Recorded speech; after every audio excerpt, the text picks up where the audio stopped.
And I got the audition. This is where it gets freaky at 11:11.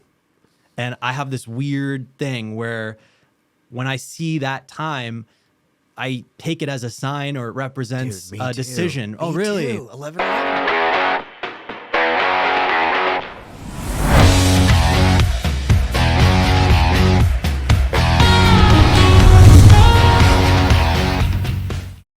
Hey, what's up, everybody? Welcome to today's episode of Talent Agent Talk, where we're bringing you educational lessons and real-life stories behind the scenes of TV and film. I'm your host and a talent agent, Jason Lockhart, and today, I've got a really freaking cool guest. We've got Mark Ricci. He's not only an actor, but he's also an influencer and makes a full-time living off YouTube and has a really cool GenV story. How's it going? Good, dude. Dude, I can't believe you flew all the way out here from Los Angeles just to be on our show. Okay, well, I will say I do have some friends here. I was hoping to make a week out of it, but I got to be back tomorrow. So it's just the weekend. That's all right. We got about 15 minutes now to cram in. How awesome I got to you catch are. a flight right now. Yeah. So tell me about this GenV experience. Yeah. When was the audition? Like, take me all the way back. Okay, all the way back. Well, I had auditioned for The Boys previously. Loved The Boys. Huge superhero nut. Marvel, DC, whatever it is. Welcome to the club. Yeah, I had been doing Spider-Man fan films, which I had been cast in when I was 17. And you're Peter Parker, right? Yeah, Peter Parker. And I movie by movie started taking a more behind the scenes approach. So I would pitch ideas, and then at some point I became co-writer, and would help produce. And we just did our final movie. But all that to say, I had been watching The Boys, and so when I got that initial audition, I was super excited. But I think I went in a little overconfident. They wanted me to audition in person because this was before COVID for a influencer role, and the vibe I got was that I improvised a little bit too much. Because How I did thought, they give you that vibe? well, I don't know. It could be all in my head, but I thought I went in thinking I got this because this is what I do anyway, and when I'm doing it, I improvise a lot. So I added some buttons and stuff, and I didn't get a redirect. And so I don't know, it was just a vibe in the room. But then when I heard Gen V was coming around, I thought, okay, they're going for a younger cast this time around, college age. This is perfect. So I let my rep at the time know, and he said, I've been submitting you, but we're halfway through the season already. So we'll see if anything comes up. Nothing's come up yet. And they had 2 or 3 episodes left to go in the season. And audition came up for the character opposite me in the scene, Andy, who's got welts all over his body and coughing up blood. And so I was like, okay, I could have fun with this. I have all the blood from the Spider-Man movies anyway. So I put blood pockets in my mouth. Yeah, I went big with it. Yeah, I coughed up blood. I had blood down my neck. Got my shirt all bloody, like ruined it. And a week later, heard back for Rich, the character I ended up getting, who is reacting to the bloodied up soup. And I got the audition. This is where it gets freaky at 11:11.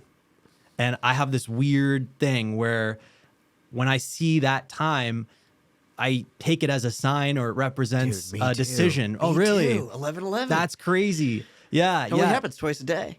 I know. And there was a period of time where for 3 years I would see it every day, whether it was in the morning or at night. I wouldn't go a day without seeing it, and it would guide my decisions if I was in the middle of a one way or the other, and I would see it. I would, it would inflict that. So I thought, okay, this is telling me that I got to drop everything I'm doing today, and be like the first person to submit. I was shooting a YouTube video at a content house, and I was living there part-time at my parents' back in Toronto. So I never did my self-tapes at the content house because I'm living with 7 people, and it's unpredictable. Wow. With a YouTube video, it's okay if it's unpredictable because it's entertainment, but a self-tape, you can't have background noise. So I rushed over to my parents' house, and I do the self-tape as quick as I can because it's a short audition. And I usually like working off of momentum. So I'm not necessarily going to benefit off of an extra 3 days of preparing, especially when it's a smaller role. And so I got it in that evening, had a game of hockey that night with the influencers. We all play hockey in Toronto, and got off the ice at 11:11. And I looked, and it was 11:11 on the scoreboard, and I was like, okay, that's weird. And I think that might have been a Thursday or a Friday. And by Monday, my agent called and was like, you know, that show you really wanted to get, you got it. And so there was no callback. It was just like that. And I was thrilled because it represented like a payoff of a lot of effort and a lot of years of auditioning, and really wanting to do a superhero project on a large scale. And those are big budgets, and a lot of people are a fan of that universe, you know, obviously myself included. And it's very different from what I usually got to do in the past. I had done a lot of like younger audience content, and this is like super bloody, rated R, you know, giant body parts exploding. And so it was just, Fun. it was a trip. Yeah, it was a trip. It was really exciting for me to get to do. And yeah, I couldn't be more happy about that. And you know, when you get a role after a year of nothing, it gets you to keep going because you're like, okay, well, you know, even if I didn't get anything last year, like here it is. So clearly my work is being validated in some way. All right, listen up. Our Booked It Challenge is so close. Oh my goodness. Our Booked It Challenge is one of my favorite challenges that we do each year. And I'll tell you, when I first created this challenge, I was a little bit nervous because I was like, oh my gosh, how are we going to create something where like people actually have to book jobs? Like that's not something in our control. But I took a leap of faith. I created the challenge. I called it the Booked It Challenge. And wouldn't you know, every single year, people book jobs. It's crazy. So this year, it could be you. This challenge is very simple. We're together for 4 weeks. We bring in an industry pro all 4 weeks, and we work on auditions. I make it so simple, so easy. One, I give you some audition techniques to help you book the job once you have the audition. And the second is I give you some techniques to get more auditions.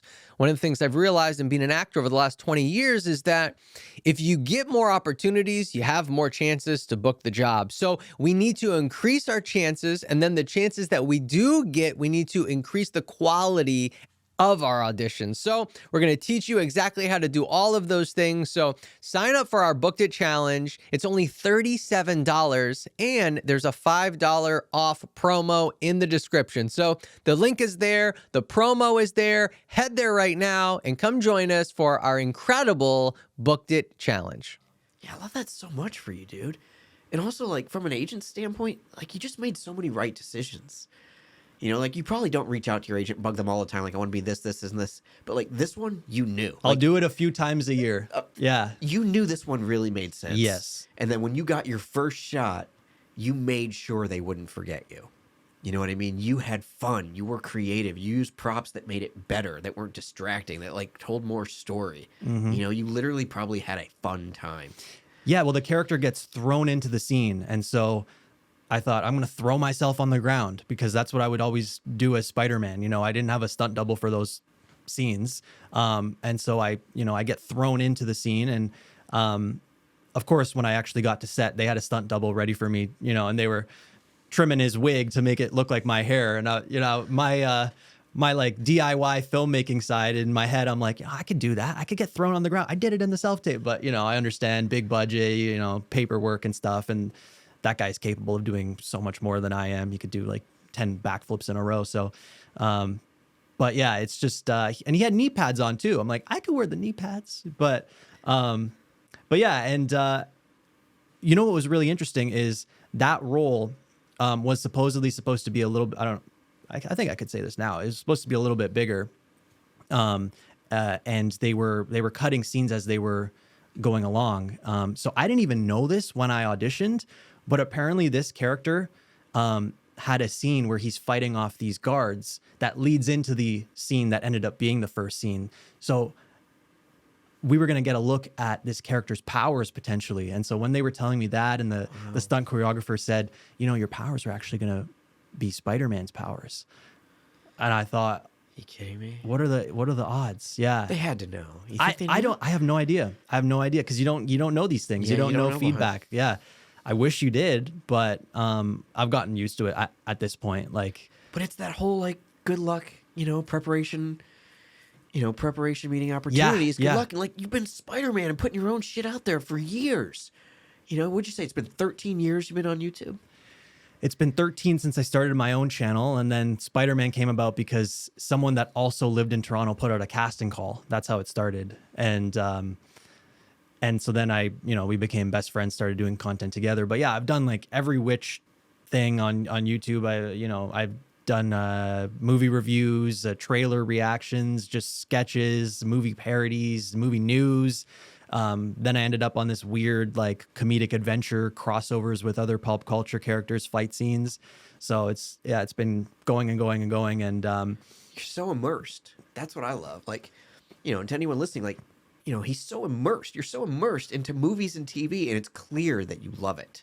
yeah, You belong in the world. recently I started picturing my channel as like Hollywood pouring out onto my channel, basically. So like whatever's currently relevant or popular in Hollywood, there's a big new movie coming out, expect that character to be adapted into the channel, and on all the videos are interconnected too. So it's like one ongoing storyline, but not to the point where if you tune in just now, you're going to miss stuff. That's cool. It's accessible. But then you're rewarded if you're a longtime viewer. I love that. And you're over 500,000 subscribers. I mean, it's like, Yeah. you'll probably be at 1 million next time you're sitting in this seat, which is hopefully after another big booking, Yeah. Like, who knows? I'm so excited to meet you, man, and to like hear your journey. And like, you have this enthusiasm about you that I think every actor really should have. It's really easy in this industry, I think, to get bogged down and Jaded. and you Yeah. take the hits and the rejections. And people always say, keep going. But like, I don't know if you turned in a tape last week or if you're going to have one tomorrow, but you look like you just came fresh from a set because you're so excited about the industry.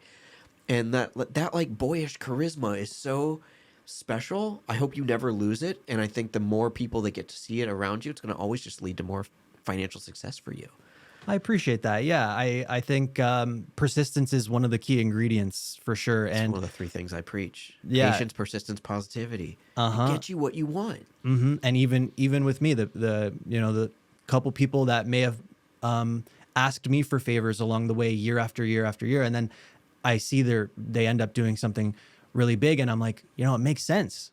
It makes sense because you sort of have to be. I had an acting teacher that said courteously aggressive, more leaning towards the courteous side. You don't want to be a nuisance, but at the end of the day, the squeaky wheel gets the grease time and time again. And in order to have a squeaky wheel, you have to have passion. And if you're in it for the wrong reason, you're not passionate, then how are other people going to be on board with you?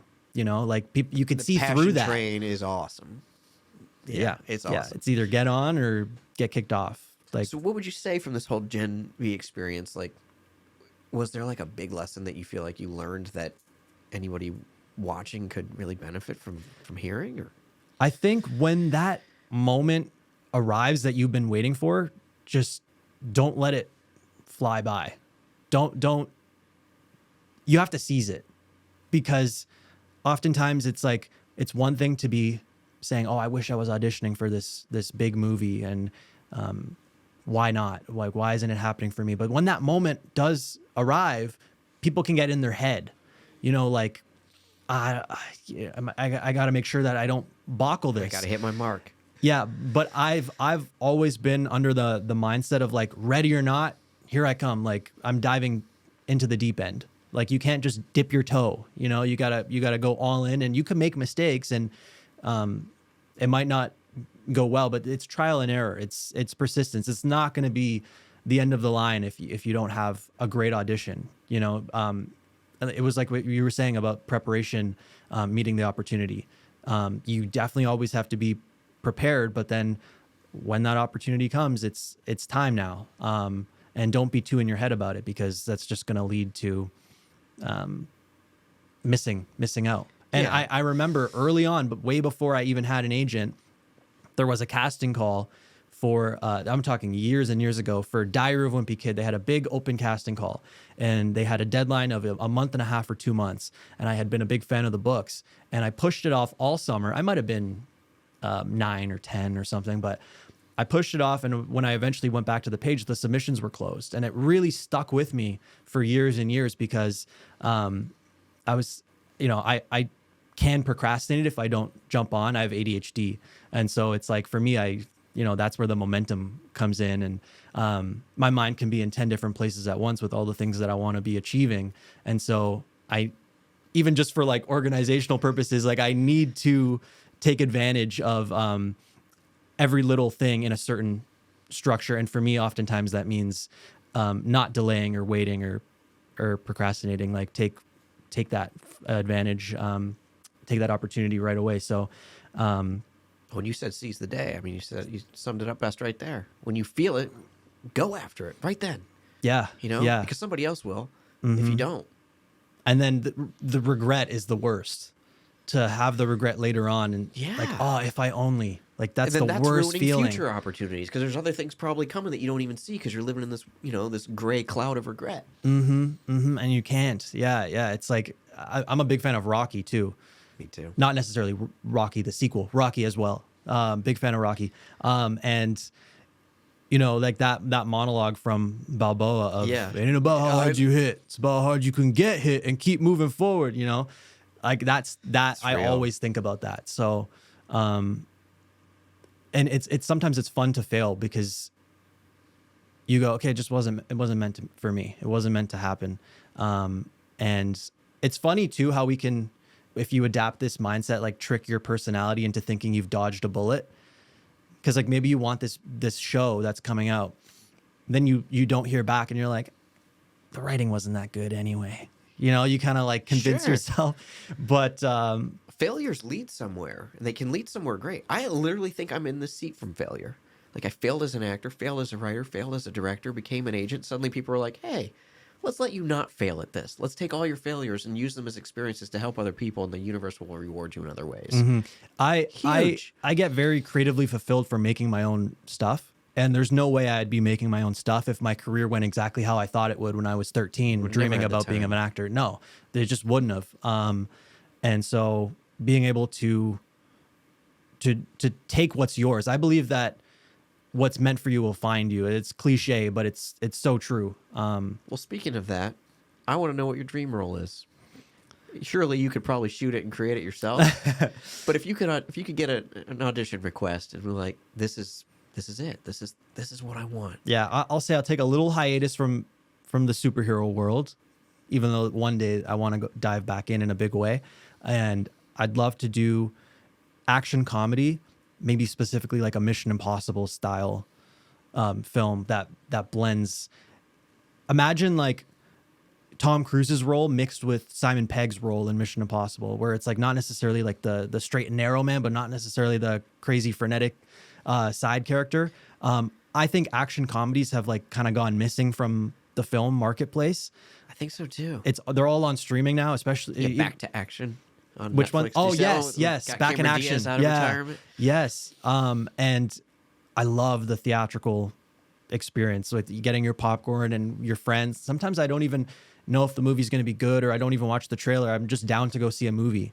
So I have my membership. I go at least once a week, and action comedies I think are missing. And so I'd love to sort of be a part of bringing that back, and even just comedies in general. A lot of like these high concept comedies are missing now. I agree. Like The Hangover.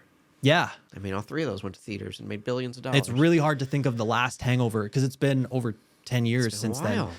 So I think the movies are not going to go away. People are like concerned about that, but I don't think it's going to go away. You have to have the creatives that are inspired and not just making stuff because it's going to do well, but also because there's a significant idea behind it that is really interesting. I agree. And it's interesting. I was having this conversation with some people recently. I'll get your take on it.